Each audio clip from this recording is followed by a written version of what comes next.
Hello everyone and welcome to my YouTube channel. Today we are going to discuss about how to fix not being able to delete history and website data on Safari on iPhone iOS 18. For example, if you want to delete history and website data from Safari, and if you click on that and you see that that option is not working, so how you can fix that? For this, what you have to do, you have to simply watch this video completely.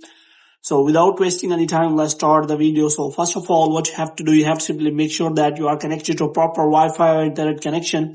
And after that, what you have to do next is you have to simply turn on the airplane mode for some seconds. And after that, you have to simply turn it off again. And the next thing you have to do is you have to simply click on settings. And after that, what you have to do, you have to simply go back.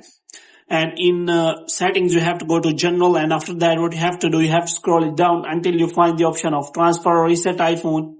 So here you have to simply click on reset, and you have to simply reset all of your network settings. And after that, you have to simply check whether your problem has been solved or not. And after that, you have to again click on reset all settings. And after that, you have to check again whether your problem has been solved or not. If the problem is still there, then what you have to do, you have to simply open the Safari here. And after that, what you have to do, you have to simply look for any kind of settings related to clear history and website data. Then you will not find any kind of option available here.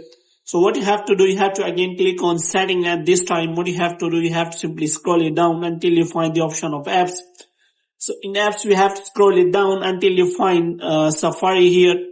So here you have to simply click on again, and you have to scroll it down until you find the clear history and website data.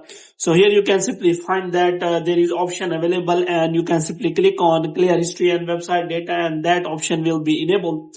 So you will be able to delete history and website data on Safari. So hope you have liked this video. If you get more videos like these, you can subscribe our channel.